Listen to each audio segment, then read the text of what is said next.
Misalnya untuk saya sendiri, pada saat saya ditawarkan suatu pekerjaan, ditawarkan suatu promosi, tentunya ada keraguan di awal. Tapi kemudian saya berusaha mengidentifikasi keraguannya karena apa? Oh, misalnya untuk menjadi pemimpin dibutuhkan public speaking yang bagus, public speaking saya jelek. Oke, then we work on it. We work on it together.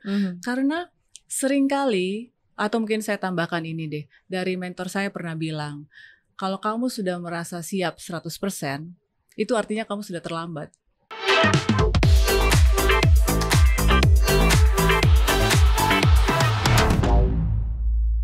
Hai ladies, apa kabar? Selamat datang di podcast Top Woman Talk, sebuah podcast persembahan CNBC Indonesia untuk semua perempuan-perempuan hebat di Indonesia.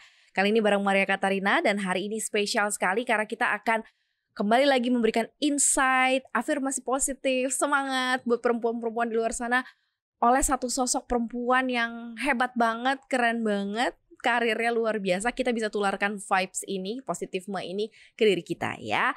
Aku sekarang sudah bersama dengan Ibu Yudelis Sevina Mawuntu, Director and CFO Siemens Indonesia. Halo Mbak Yudi, apa kabar? Halo, selamat pagi Mbak Maria. Selamat pagi ladies. Sehat-sehat? Sehat, puji Tuhan sehat. Gimana, masih muda kan? Bersemangat? Sama kayak Mbak Maria. Iya, kita harus kasih vibes yang bersemangat juga untuk perempuan-perempuan ya. Nah, potongannya kayak gini, penampakannya kayak gini, tapi ternyata lulusan Taruna Nusantara loh. Itu gimana ceritanya sih? Kok bisa? Maksudnya akhirnya merantau ya, keluar dari tempat lahir, tempat tinggal di Manado dan ke Pulau Jawa nih, Mbak Yudi. Betul. Sebenarnya saya lahir di Manado, Sulawesi Utara. Tapi sebenarnya saya grow up, spend most of my childhood itu di Sulawesi Tengah. Kota kecil namanya Ampana. Dan di sana saya basically jadi anak pantai ya. Hidup dengan alam. Kayak Moana ya. Yes. Sampai SMP. Terus kemudian saya disuggest gimana? Ada sekolah di Magelang namanya SMA Taruna Nusantara. Dan itu sekolah berasrama. So then I decided at the time with family of course, ya kenapa enggak, give it a try. So as simple as that ceritanya. Dan masuklah ke Taruna Nusantara. Masuklah ke Taruna Nusantara. Tapi udah kebayang Tarnus tuh apa pada saat mau daftar gitu, atau justru malah loh kok gini gitu di asrama gitu kan, terus kemudian pasti ada olah mental, olah fisik gitu kan di sana, seperti apa Mbak Yudi? Jujur sih nggak terlalu kebayang. Saya kebayangnya sekolah asrama itu sekolah asrama yang seru ya gitu. Maksudnya nggak terlalu banyak peraturan gitu. Tapi ternyata begitu masuk SMA Taruna Nusantara, ternyata sekolahnya sangat disiplin. Terus juga saya ketemu dengan siswa-siswa berprestasi dari seluruh Nusantara saat itu. Jadi kompetisinya sangat tinggi, terus juga tuntutannya sangat tinggi, tuntutan untuk disiplin, tuntutan untuk belajar secara akademis. Jadi awal-awal itu sekitar 6 bulan pertama saya rasa saya kesusahan ya untuk keep up. Tapi kemudian yang saya juga rasakan adalah selama bersekolah di sana jiwa korsanya tinggi sekali. Jadi it feels like nobody left behind. Jadi pada saat saya merasa saya nggak mampu, pasti ada aja teman atau pamong. Pamong itu guru yang membantu saya supaya saya juga bisa bersama-sama dengan teman-teman yang lain. Kayak gitu. At least you're not alone gitu ya. Exactly. And I feel that's important. Saya rasa itulah saatnya dimana saya merasa bahwa untuk networking dalam arti menjadi bagian dari suatu komunitas itu sangat penting untuk kita berkembang, mengembangkan diri kita. Jadi at the end of the day, saya rasa mulai kelas 2 saya mulai menikmati sebenarnya kehidupan berasrama di sana. Saya mulai menikmati istilahnya spending most of the time dengan teman-teman, belajar hal baru. Saya bahkan juga mulai menikmati kalau kita disuruh pergi ke hutan gitu ya. Ngapain ke hutan?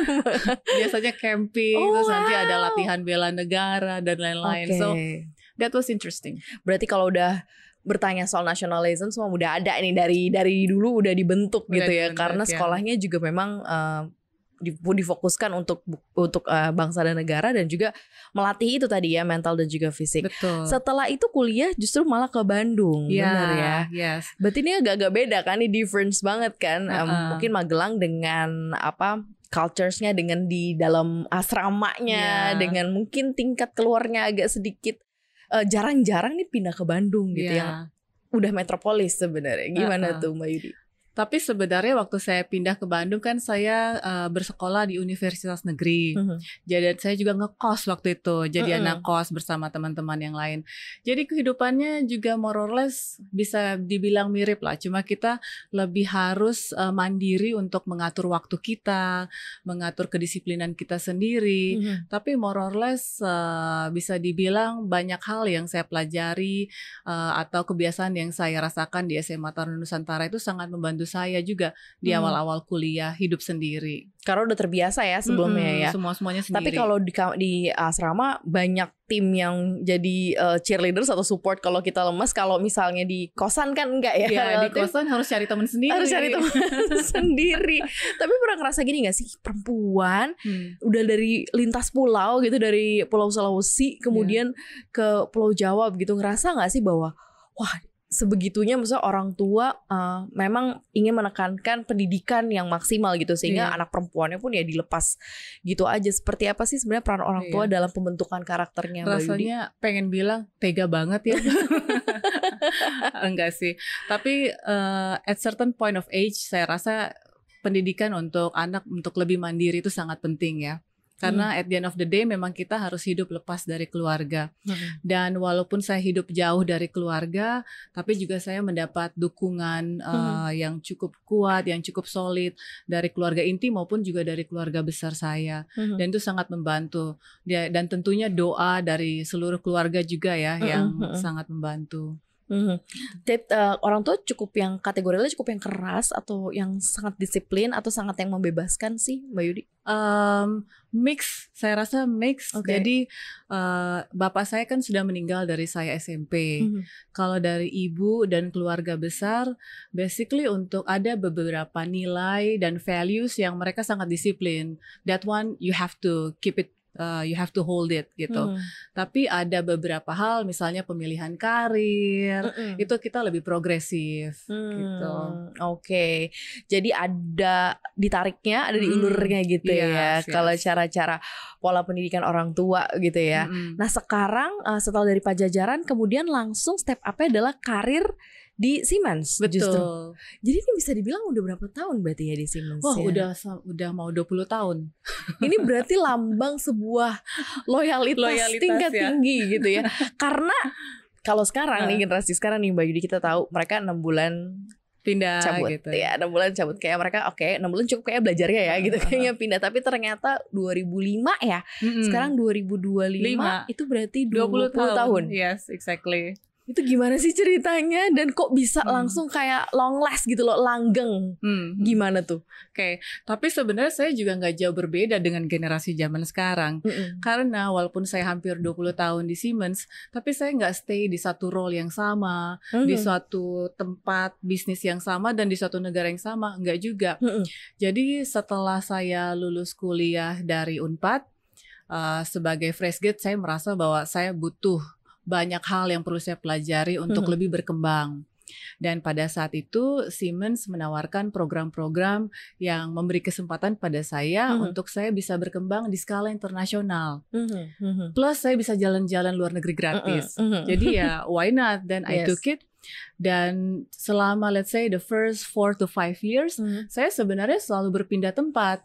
Jadi dari jenis bisnis transportation system, ke bisnis energi service, dan kemudian dari role saya juga mengambil role di commercial sales acquisition, di commercial project management, finance controlling. Jadi basically everything that I can experience, I did it at that time. Kayaknya hulu hilirnya Siemens sudah digarap semua ya. Dan saya ingat waktu itu saya aktif sekali. Kan kita sering ada tuh special project dari headquarter. Saya selalu paling aktif untuk minta I wanna be part of the task force gitu. Jadi saya sangat proaktif gitu untuk terlibat supaya saya belajar bisa lebih banyak lagi gitu kan. Nah setelah about 4 to 5 years, saya kemudian ditempatkan di headquarter sendiri di Jerman. Dan pada saat itu saya nggak bisa berbahasa Jerman sama sekali. Usianya juga masih cukup muda, sekitar 27 tahun gitu ya. Terus saya sampai di Jerman, saya ternyata diberi tugas yang cukup berat. Waktu itu saya menjadi commercial manager untuk salah satu bisnis lini kita untuk region Asia Pasifik dan juga North America dan South America. Oke. Jadi ya kebayang nggak ya, maksudnya pada saat itu saya harus beradaptasi dengan budaya Jerman sendiri gitu kan. Tapi saya juga at the same time harus mengerti budaya di Amerika Utara dan juga di Amerika Selatan gitu. Jadi it was very interesting. But again, I really try my best untuk reach out ke, saya selalu mengidentifikasi, oke, siapa yang bisa bantu saya, siapa yang punya knowledge ini, saya akan reach out ke mereka dan saya belajar dari mereka gimana sih caranya gitu. Dan itu sangat membantu saya belajar dari pengalaman orang lain. Mbak Yudi termasuk orang yang nggak terlalu resah dan gelisah kalau seandainya dipindahin ke satu tempat, justru malah kayak dapat engine baru kayaknya. Karena kan sekarang banyak juga yang aduh kenapa sih harus dicabut dari zona nyaman, biasanya kan kayak gitu.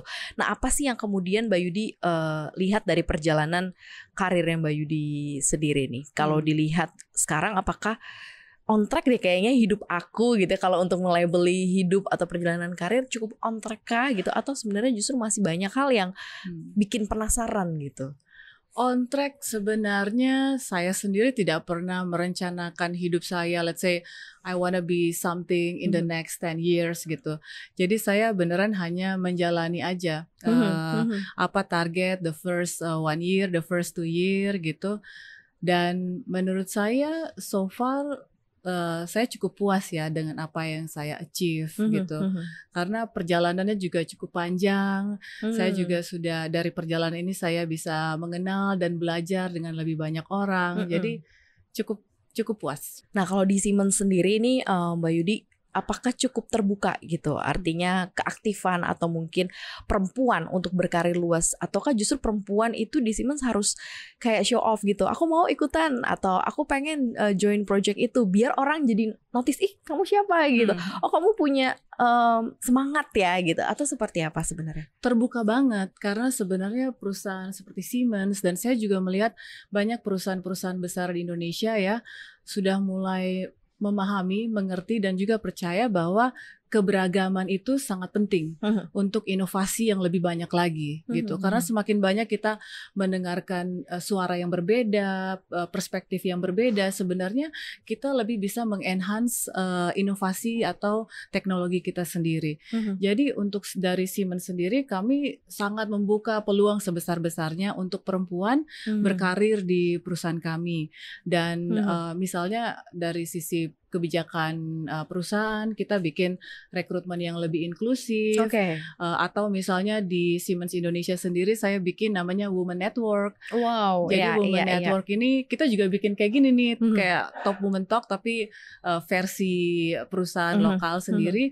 Jadi kita basically kita mengundang beberapa inspiring female leader, atau misalnya kita juga men-tackle hal-hal yang kira-kira menjadi hambatan untuk perempuan berkarir. Itu kita omongin dan itu tuh sangat membantu untuk kolega-kolega perempuan saya.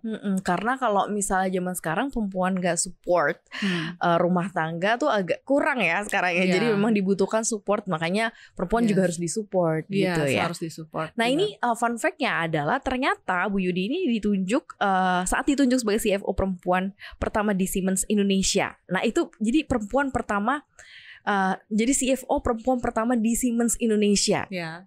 What do you feel? Jadi rasanya gimana gitu ya ketika ditunjuk sebagai CFO perempuan pertama di Siemens Indonesia? Berarti kan belum pernah ada gitu kan.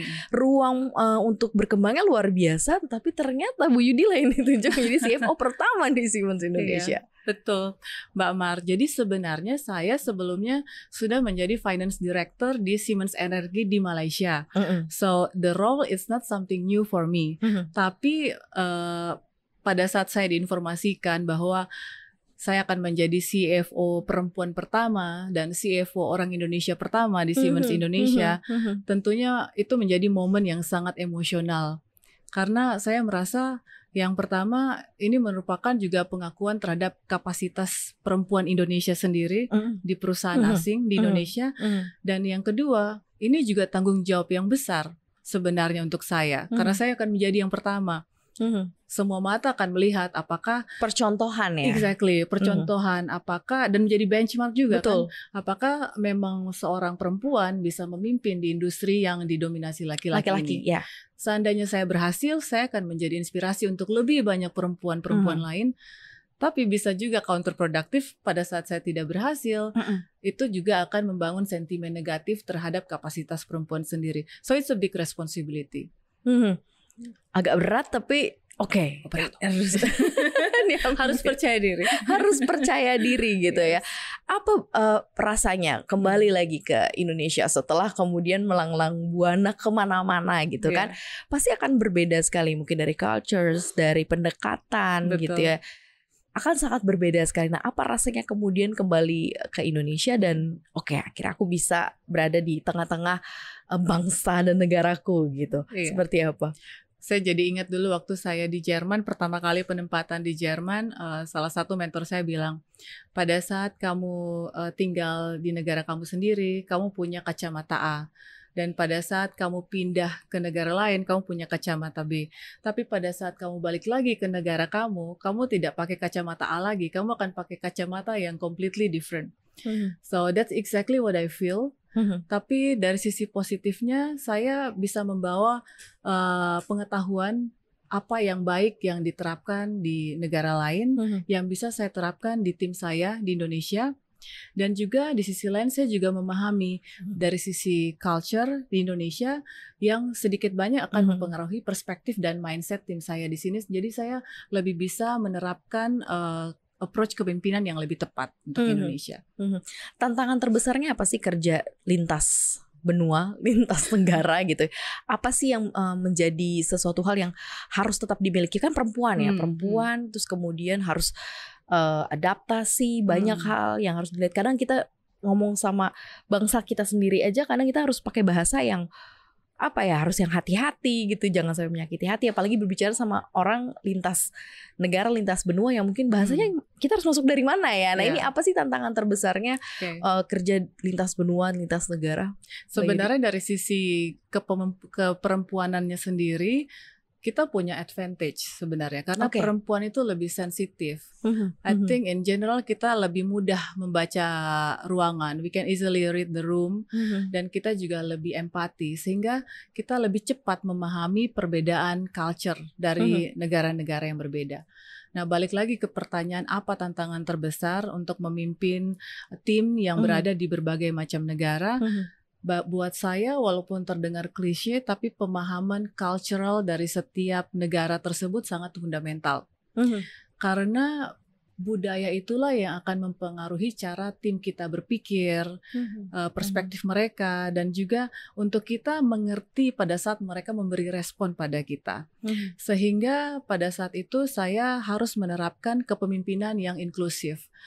Terutama di awal saya harus lebih banyak mendengarkan, memahami dari tantangan dari masing-masing negara atau tim dari negara yang berbeda-beda. Dan juga yang terpenting adalah saya harus menerapkan kepemimpinan yang mengempower. Mengempower berarti membangun kapasitas mereka dan juga membuat mereka bisa menjadi perpanjangan tangan saya. Karena kalau enggak susah juga ya. Benar. Kadang gitu ya, susah juga jadi leaders ya. Karena kita ngerasa kayak kita punya authority, tapi kita lupa membuat gurita atau tim di bawah kita itu bisa punya kemampuan yang sama. Akhirnya kita repot sendiri. Betul. Ya. Dan kalau kita tidak bisa membangun tim kita, organisasi tidak akan bisa berjalan dengan efektif. Jadi basically kita just slow down the company untuk mencapai target. Wow, ini nih kayaknya harus tips yang bisa diambil deh buat calon-calon leader perempuan dimanapun ya. Nah, bagaimana pendapatnya Mbak Yudi terkait mengenai perempuan yang kayaknya memang kalau di Indonesia, kita berbicara culture Indonesia yang sulit sekali berkarya atau mungkin berkarir atau susah menjadi top leader karena mereka ada kewajiban lain, misalnya terpecah, misalnya harus mengurus keluarga gitu ya, yang akhirnya dianggap tidak bisa 100% gitu. Biasanya gitu, paradigma yang muncul adalah nggak bisa 100% karena dia udah nikah nih, udah punya anak nih atau Iya, nah ini iya, seperti apa nih Mbak Yudi? iya, betul. Memang ini akan menjadi tantangan yang sangat besar sekali if we talking about mungkin 2 dekade atau 1 dekade yang lalu ya. Tapi sekarang sebenarnya kalau if you look around, sudah banyak perusahaan yang menerapkan kebijakan-kebijakan yang sangat membantu untuk perempuan bisa berkarir. Misalnya sebagai contoh di perusahaan kita menerapkan namanya working hour yang lebih fleksibel, sehingga perempuan juga yang berkeluarga atau yang mempunyai tanggung jawab dengan anak juga bisa membagi waktunya sedikit lebih fleksibel, kapan mereka bekerja, kapan mereka harus membantu keluarganya gitu. Jadi banyak hal yang sebenarnya sudah sangat berkembang lah dibanding dulu, atau bahkan misalnya di beberapa perusahaan sekarang mereka sudah punya nursery room gitu kan. Jadi jangan terlalu takut, pesan saya untuk perempuan-perempuan muda Indonesia, dicoba dulu aja and then you can grow with it. Grow with it, bener ya, dicoba dulu tapi Yes. grow with it. Nah Mbak Yudi sendiri kan kerja, tadi juga udah di-mention sih, dengan di satu industri yang memang masih male dominate gitu ya. Merasa kesulitan nggak untuk didengar, untuk misalnya seperti ketika kita mau mengutarakan pendapat, atau misalnya kita untuk bergin sesuatu gitu ya, terhadap keputusan-keputusan yang penting, misalnya kayak make a decision terhadap sesuatu hal yang kayaknya harus dari ini, kalau dari sudut pandang saya ini, tapi rata-rata laki-laki nih yang harus di counter gitu. Nah ini seperti apa, mengalami kesulitan atau tidak, atau justru malah wah sangat terbuka sekali sebenarnya peran kita berpendapat dan didengar tuh sangat terbuka sekali. Oke. Sebenarnya tidak bisa dipungkiri, kita bisa melihat dan merasakan stereotip itu masih ada di industri energi ini. Tapi kalau saya pribadi, saya hanya merasakan itu misalnya pada saat berkenalan pertama kali, pada saat saya masuk ruang meeting pertama kali, atau saya masuk ruang conference pertama kali. Tapi setelah saya mulai mengambil bagian dari diskusi, mulai mengutarakan pendapat saya, then I can feel the room mindset shifting immediately. Oh, yang pertama kali lihat dari dari pertama kali lihat gitu ya. girls gitu. Cewek atau gimana gitu. Ya kan.